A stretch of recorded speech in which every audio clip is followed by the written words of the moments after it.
இவளை பின்னாடி வந்து உட்கார சொல்லுங்க, நான் இங்க உட்காரணும். ஹேய், வந்த உடனே ஆரம்பிச்சிட்டியா?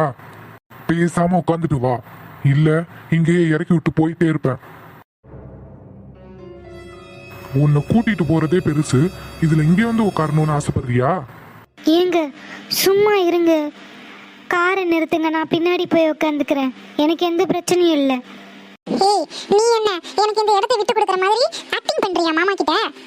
உன் நடிப்பெல்லாம் நீ மாமா கிட்ட வச்சுக்கோ, ஏன் கிட்ட வச்சுக்காத. மாமா அவ பின்னாடி வரணும், நான் தான் உங்க பக்கத்துல உட்காரணும். ஏய், பேசாம உட்காந்துட்டு வா. கேவலம் இவனா ஒரு ஆளுன்னு இவ முன்னாடி என்ன அசிங்கப்படுத்துறாரு. இவ என்னமோ பெரிய தியாகி மாதிரி நான் பின்னாடி உட்கார்றேன் மாமா முன்னாடி ஆக்டிங் போடுறா. இப்படி நடிச்சு நடிச்சு தான் என் மாமாவை ஏமாத்தி வச்சிருக்கா. சித்ரா, நீங்க முன்னாடி வாங்க, நான் பின்னாடி உட்காந்துக்கிறேன். நீ ஒண்ணு எனக்கு பிச்சை போட தேவையில்ல, எனக்கு ஒண்ணு தேவையில்லை, நீ அங்கேயே உட்காந்துக்கோ. சித்ரா ஏற்கனவே என் மேலே ரொம்ப கோவமா இருக்காங்க, இவர் வேற இப்படி பண்ணிக்கிட்டே இருக்காரு. அவங்களுக்கு என் மேலே இருக்கிற கோபம் அதிகமாக தான் ஆகும். ஏன் இப்படி பண்ணுறாரோ?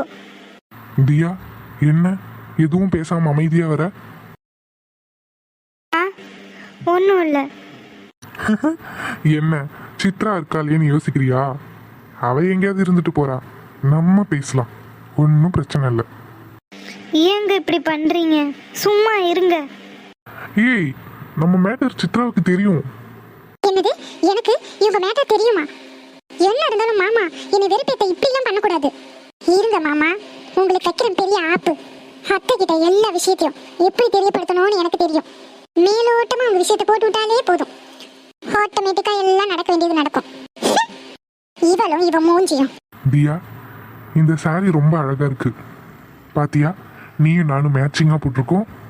மாமா, நீங்க தான் இவளுக்கு ட்ரெஸ் வாங்கி கொடுத்தீங்களா? இவ்வளவு நாள்ல ஒரு சின்ன கர்ச்சீஃபாவது எனக்கு வாங்கி கொடுத்துப்பீங்களா?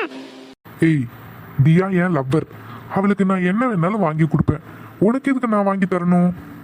ஏங்க சும்மா இருங்க. இதோ ஹாஸ்பிட்டல் வந்துடுச்சு, நிறுத்துங்க, நான் இறங்குறேன். ஏன் தியா இவளுக்கு போய் இப்படிலாம் பயப்படுற? என்னைக்கு இருந்தாலும் ஒரு நாள் நீ அந்த வீட்டுக்கு வாழ போறவ தானே, இவளை எப்படியும் பார்த்து தான் ஆகணும்.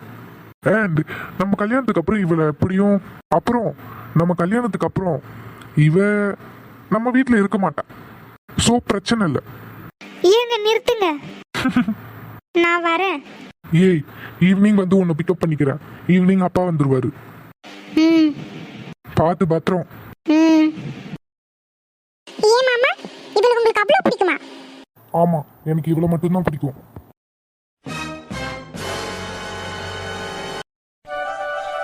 அகிலா, என்னாச்சு? தோட்டத்துல பழம் நிறைய இருக்குன்னு சொன்னனே, பறிக்கிறதுக்கு ஆள்கிட்ட சொல்லிட்டு வரேன்னு சொல்லிட்டு தானே போனேன். எதுக்கு இப்படி சோகமா வந்து நிக்கிற? ஏங்க, நம்ம பொண்ணு சித்ரா அங்க இருக்க வேண்டாங்க, நம்ம வீட்டுக்கு கூட்டிட்டு வந்துடலாங்க. ஏன் அகிலா, என்னாச்சு? எங்க ஊர்க்காரங்க எல்லாம் ஒன்று ஒன்று தாய்க்கு வந்ததெல்லாம் பேசுகிறாங்கங்க. அப்புறம் நம்ம ஆதி தம்பிய வேற ஒரு பொண்ணோட சேர்த்து வச்சு ஊரில் எல்லாரும் பேசிக்கிறாங்க. என்ன சொல்ற? ஆமாங்க, நம்ம ஆதி தம்பியும் அந்த டீச்சர் பொண்ணையும் சேர்த்து வச்சு ஊரில் இருக்கிற எல்லாரும் வாய்க்கு வந்ததெல்லாம் சொல்கிறாங்கங்க. அதுக்கப்புறம் உங்கள் தங்கச்சிக்கு இந்த விஷயம் எல்லாம் தெரிஞ்சுதான் நம்ம சித்ராவுக்கும் ஆதிக்கும் நடக்க இருந்த கல்யாணத்தை நிறுத்திட்டாங்கன்னு சொல்கிறாங்கங்க. இதுக்கப்புறமும் நம்ம புள்ள அங்கே இருந்தா நாளைக்கு யாருங்க அவளை கட்டிப்பா? ஈஸ்வரி, ஊர்ல இருக்கிறவன் 1000 சொல்லுவான், அதையெல்லாம் நம்பிட்டு நம்ம பிள்ளைய. ஏங்க, நான் அப்படி சொல்லலைங்க. நாளைக்கு இன்னொரு வீட்டுக்கு வாழ போகிற பொண்ணு இந்த மாதிரி ஏச்சு பேச்சுக்கெல்லாம் ஆளாகணுமா? ஊர் வாயை அடக்க முடியாதுங்க, நம்ம தான் ஒழுங்கா இருந்துக்கணும். அதுக்கு இங்க பார், என் பொண்ணு வேலைக்கு போய் சம்பாரிச்சு சொந்த காலில் நிக்கணும்னு நினைக்கிறான். அவகிட்ட எங்க காசு பணம் சொத்து எதுவுமே இல்லாம அங்க போய் கஷ்டப்படல. அவ படிச்சிருக்கா, அவ சம்பாதிக்கிறா, அதுக்கு நம்ம துணையாதான் நிக்கணும். அதை விட்டுட்டு ஊர்ல இருக்கிறவங்க அது சொல்லிட்டாங்க இது சொல்லிட்டாங்கன்னு நம்ம பிள்ளைய அடக்கி வைக்க சொல்றியா? அவ அங்க போயாவது நிம்மதியா இருக்கட்டும் தான் நான் அனுப்பி வச்சேன். தேவையில்லாம மனசை போட்டு குழப்பிக்காத. ஏங்க, அவ பொம்பளை பிள்ளைங்க. ஆதி தம்பியா யார் என்ன பேசினாலும் நாளைக்கு அவருக்கு எந்த பிரச்சனையும் இல்லை. என்ன தப்பு பண்ணாலும் பொண்ணு மேலே தானங்க பழி போடுவாங்க. அகிலா, அதை நான் பார்த்துக்கிறேன். என் பொண்ணு வேலைக்கு போவா. உனக்கு வேணும்னா ஆதி வீட்டில் தங்கி போகிறது பிடிக்கலனா அவ தனியாக ஹாஸ்டலில் கூட தங்கிக்கட்டும். நான் அவகிட்ட பேசுகிறேன். சரிங்க. என்ன இருந்தாலும் கல்யாணம் ஆகாம தம்பி அங்கே இருக்கிறது சரியில்லைங்க. நான் பேசிக்கிறேன்னு சொன்னேன்.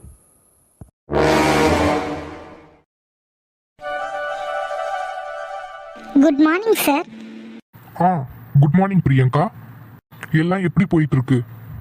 சார், நேற்று மீட்டிங் கேன்சல் ஆனதும் எந்த ஒர்க்கும் ஒழுங்காக நடக்கலை சார். ஏன், என்னாச்சு?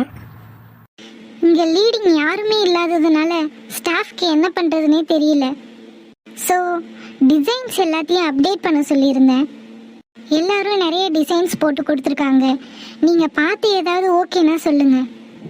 ஓகே, நான் என் கேபினில் போய் எல்லாத்தையும் செக் பண்ணுறேன்.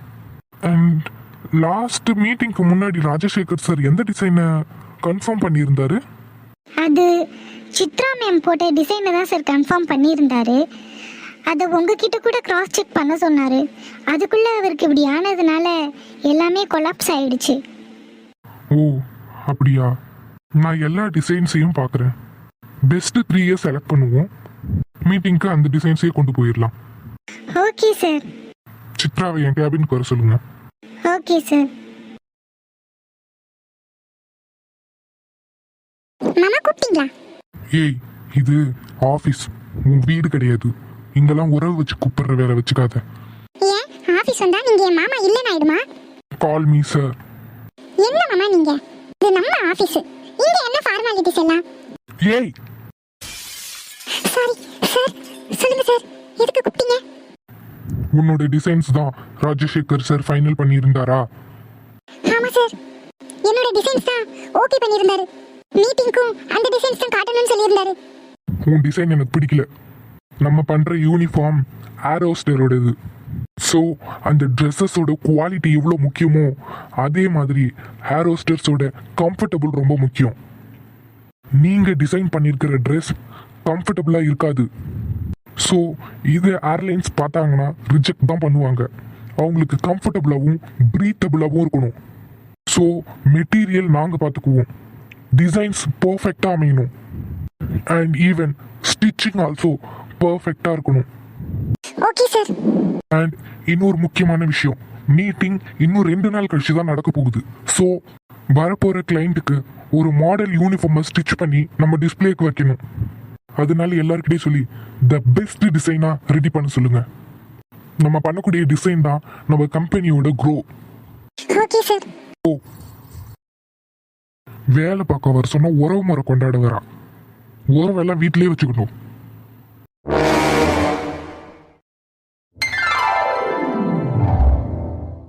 ஏய் நிலா, என்ன பண்ணிட்டு இருக்க? அம்மா, சித்தி சொல்லுங்க. என்னடி பண்ணிட்டு இருக்க? அது முட்டை அவிக்கிறேன் சித்தி.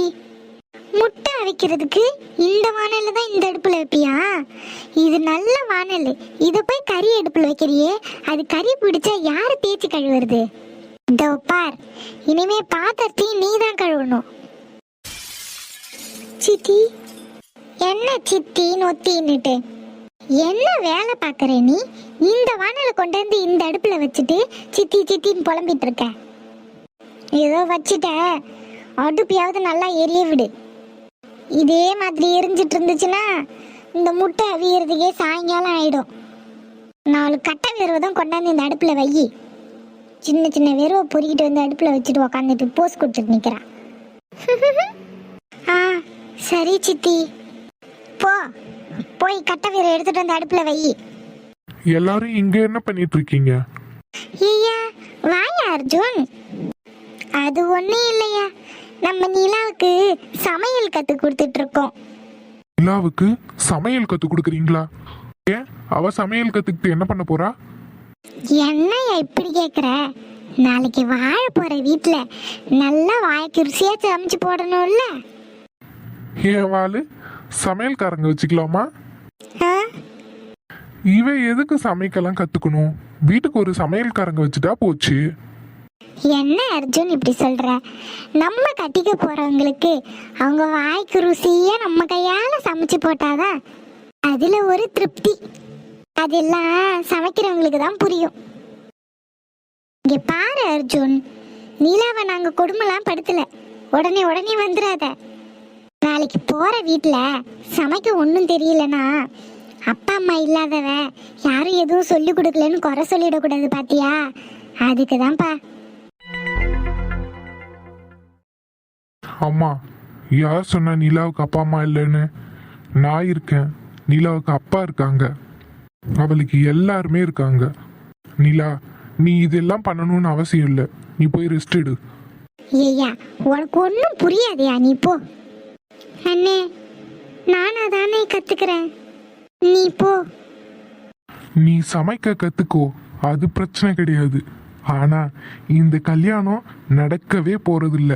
இதுக்காக நீ சமைக்க கத்துக்கிற மாதிரி இருந்ததுன்னா கத்துக்கவே தேவையில்லை.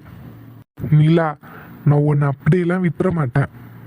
அப்போ மனசுக்கு பிடிச்சவங்களுக்கு அவங்களுக்கு பிடிச்ச மாதிரி சமைச்சு கொடுத்தா அவங்க மனசுல இடம் பிடிக்கலான்னு சொல்றீங்க.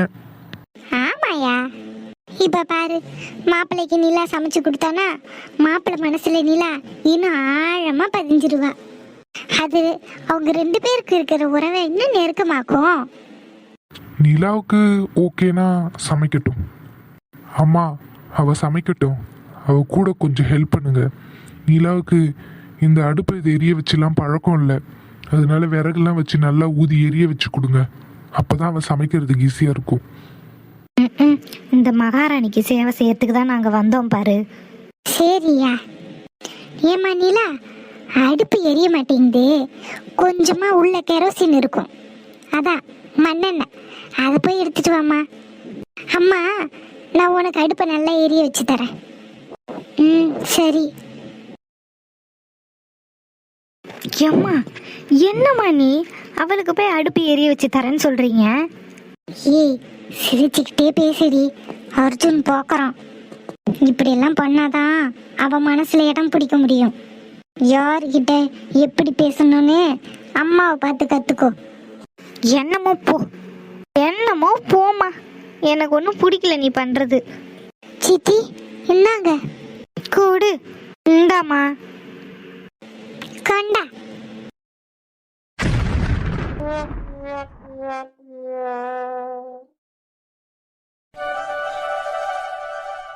காலையிலேருந்து கால் பண்ணிட்டு இருக்கேன், எதுக்கு எடுக்கல? நான் தூங்கிட்டேன். அதான் உன்னை பார்க்க நேர்லயே வந்துட்டேன். இருந்தாலும் என்ன இருந்தாலும், இங்க பாரு, உன்னை பார்க்காம என்னால ஒரு நாள் கூட இருக்க முடியல. காலேஜ் ஏன்டா லீவ் விடுறாங்கன்னு இருக்கு. அப்போ இன்னும் 2 மாசம் கழிச்சு காலேஜே முடிஞ்சிருமே. அதுக்கப்புறம் நான் இங்க வரமாட்டேனே.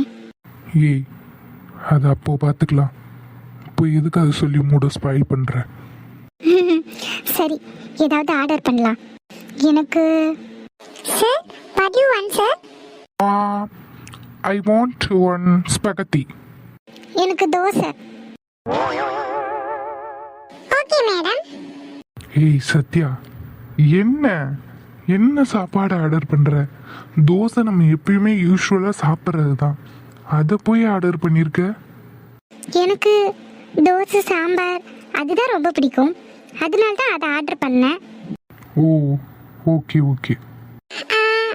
If you don't mind madam, இந்த தோசை போடல.